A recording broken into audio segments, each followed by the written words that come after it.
இனிய தோழர்களே தோழியரே, நான் உங்கள் சிப்லாலேருந்து பேசுகிறேங்க. இன்றைக்கி நாம் இந்த அழகிய சேலைக்கு தகுந்த மாதிரி பிளெயினாக இருக்கக்கூடிய இந்த ப்ளவுஸை இதே மாதிரி நீல கலரில் பார்டருக்கு இருக்கிற துணியை வச்சு அழகுபடுத்தலாம். வாங்க வீடியோவுக்கு போகலாம்.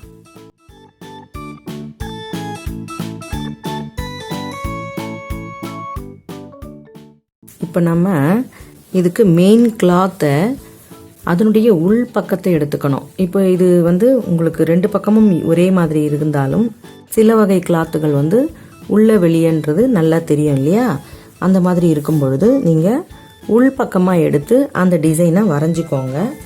அதை வரைஞ்சிட்டு அது மேலே தான் நம்ம இந்த கிளாத்தை வைக்க போகிறோம்.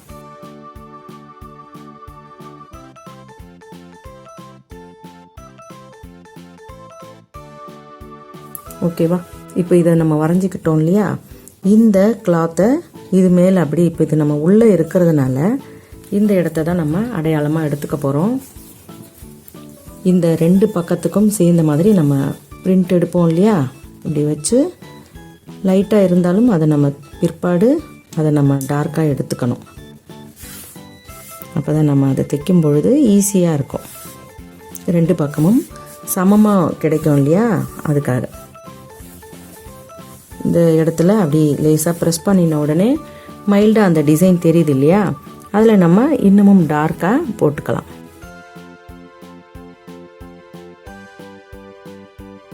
ஓகேவா? இப்போ நம்ம இதை முழுமையாக எல்லாத்தையும் அழகாக பிரிண்ட் பண்ணிட்டோம் இல்லையா? இப்போ இன்னும் ஒரு சின்ன ஒர்க் இதில் நம்ம இப்போவே செஞ்சுட்டு பிற்பாடு தைக்கும் பொழுது அது நமக்கு சுலபமாக இருக்கும்.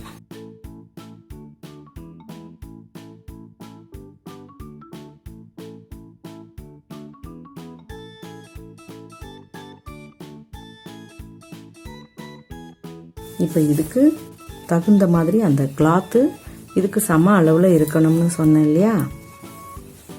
நம்முடைய இந்த நம்ம வரைஞ்சிருக்கிற இந்த பாயிண்ட்டுக்கு சரியான அளவில் இருந்தால் போதும்.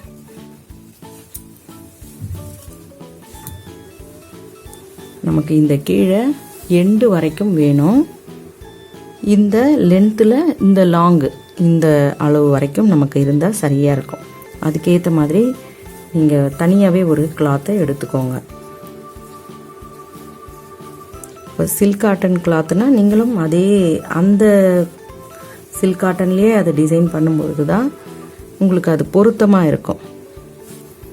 நமக்கு இந்த எண்டு வரைக்கும் வேணுங்கிறதுனால அது வரைக்கும் நான் அட்ஜஸ்ட் பண்ணி இந்த கிளாத்தை வைக்கிறேன்.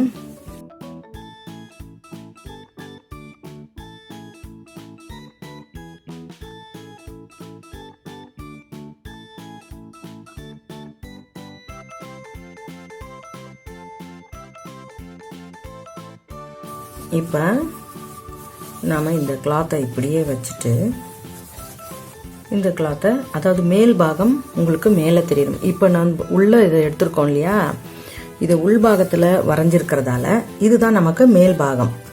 இப்போ இந்த கிளாத்தை நம்ம வைக்கும் பொழுதும் உங்களுக்கு இது மேல் கிளாத் இருக்கிற மாதிரி இந்த இடத்துல பொருத்தி வச்சுட்டு பிறகு உள்பாக்கத்தில் எடுத்து நம்ம இந்த டிசைனுக்கு நம்ம போட்டிருக்க கோடு மேலேயே தைக்க போகிறோம். அவ்வளவுதான். ரொம்ப ரொம்ப எளிமையாக தான் இதை செய்ய போகிறோம்.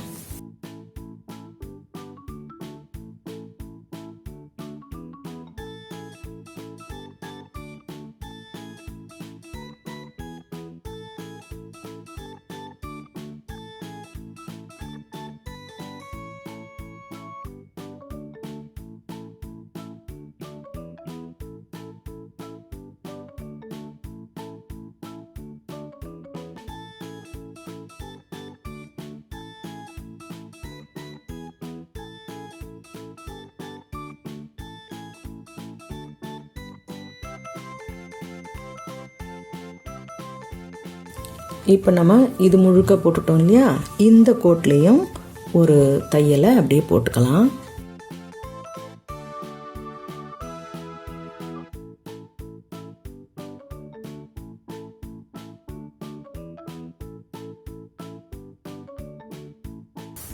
இப்போ நம்ம இந்த கழுத்துக்கிட்ட பெரிய தையலாக போட்டோம் இல்லையா?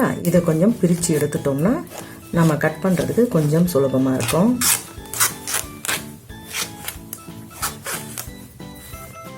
இப்போ உங்களுக்கு இந்த கிளாத்தை ஒட்டி இருக்கிற இந்த தையல் தெரியும் இல்லையா, இந்த தையலை ஒட்டி நம்ம வெளிப்பக்கம் இந்த பக்கம் இருக்கிற கிளாத்தையும் கட் பண்ண போகிறோம், இந்த பக்கம் இருக்கிற கிளாத்தையும் கட் பண்ணி எடுத்துடலாம்.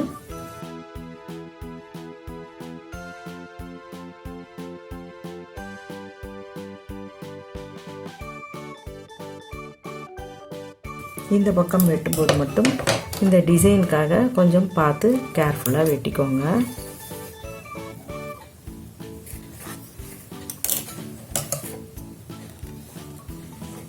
இப்போ நம்ம அடி பாகத்தில் அந்த டிசைனை வரைஞ்சதுனால தான் மேல் பாகத்தில் இந்த கிளாத்தை மேல் நோக்கி வச்சுருக்கோம் இல்லையா, அப்போ நமக்கு ஈஸியாக இந்த கிளாத்து இங்கே நிற்கும். இதில் நம்ம எந்த கேன்வாஸ் எதுவுமே கொடுக்கல, ரொம்ப ஈஸியாக தான் பண்ணுறோம்.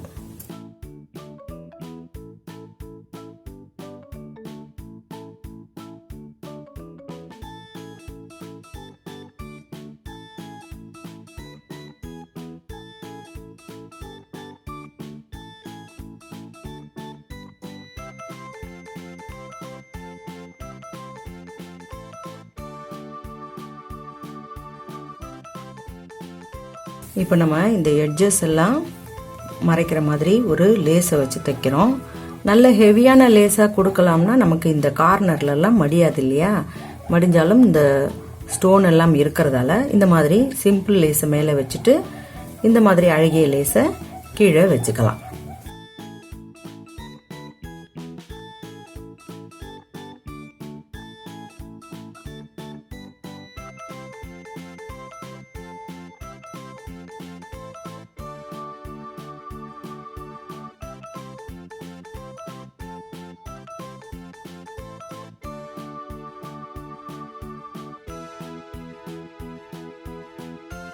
இந்த கார்னர்களை மடிக்கும் பொழுது நல்லா நீங்கள் லேஸை லூஸாக விட்டு மடிங்க.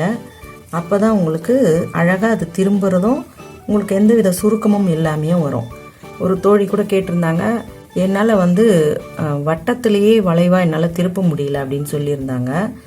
எல்லாத்துக்குமே நம்ம வைக்க போகிற ஒரு எக்ஸ்ட்ரா அட்டாச் வைக்கிறோம்னா அதை கொஞ்சம் லூஸாக தான் வைக்கணும்.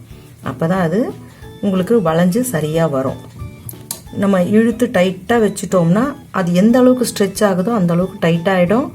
பிற்பாடு யூஸ் பண்ணுறதுல அது அப்படியே கொஞ்சம் கொஞ்சமாக சுருங்க உங்களுக்கு அந்த டிசைனே சுருக்கமாக ஆகிடும்.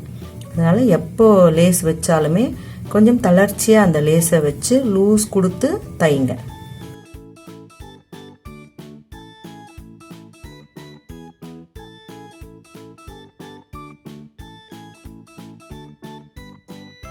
லேஸை நான் வைக்கிறது கூட பார்த்தீங்கன்னா முதல்ல தைக்கிறது எட்ஜில் தான் தைக்கிறேன். அந்த லேஸுடைய ஓரத்தையும் அந்த எட்ஜில் தான் வைக்கிறேன். அதுக்கு பிறகு இந்த இடத்துல நம்ம பிடிச்சு தைக்கும் பொழுது இந்த கிளாத் நம்ம எக்ஸ்ட்ரா வச்ச கிளாத்து நல்லா ஸ்ட்ராங்காக ஆகிடும்.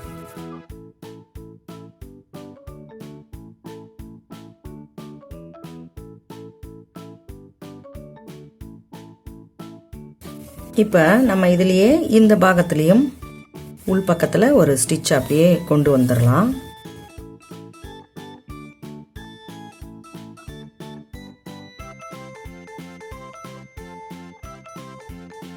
இப்போ இந்த கீழ்பாகத்தில் இந்த லேஸை வச்சுக்கலாம். இதை வைக்கும்பொழுது கூட நம்ம இந்த எட்ஜில் தான் ஃபஸ்ட்டு தைச்சிடணும். இந்த எட்ஜில் இருந்து நம்ம வைக்கும்பொழுது தான் முதல்ல இந்த இடத்த பிடிமானமாக ஆக்கிடும். அதுக்கு பிறகு நம்ம உள்பாகத்தில் தைக்கும் பொழுது நம்ம எக்ஸ்ட்ராவாக வச்ச இந்த கிளாத்து கரெக்டாக இருக்கும். இதுக்கு இந்த மாதிரி நடுவில் ஸ்டோன்ஸ் இருக்கிறதால நம்ம சிங்கிள் ஃபுட் போட்டு தைக்கிறது தான் சரியாக இருக்கும்.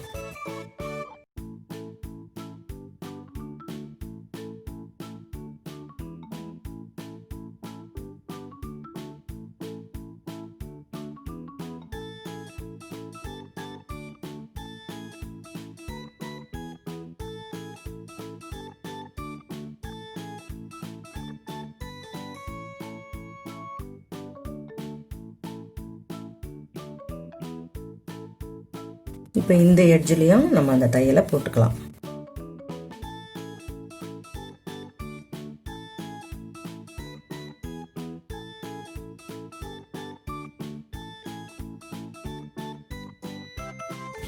இப்போ நம்ம இந்த சேலைக்கு தகுந்த மாதிரி இந்த டிசைனை கொடுத்துருக்கோம். டாட்ஸுக்கு பேக்கில் நமக்கு பிடிக்கிறதுக்கு நல்ல போதுமான அளவுக்கு இடம் இருக்குது. டாட்ஸையும் நம்ம பிடிச்சிக்கலாம். இந்த டிசைன் பிடிச்சிருந்தா லைக் கொடுங்க, கமெண்ட் கொடுங்க, ஷேர் பண்ணி சப்ஸ்கிரைப் பண்ணுங்கள். பெல் ஐக்கான் அழுத்துனீங்கன்னா நான் போடுற வீடியோஸ் உங்களுக்கு தொடர்ச்சியாக கிடைக்கும். மிக்க நன்றி. வணக்கம்.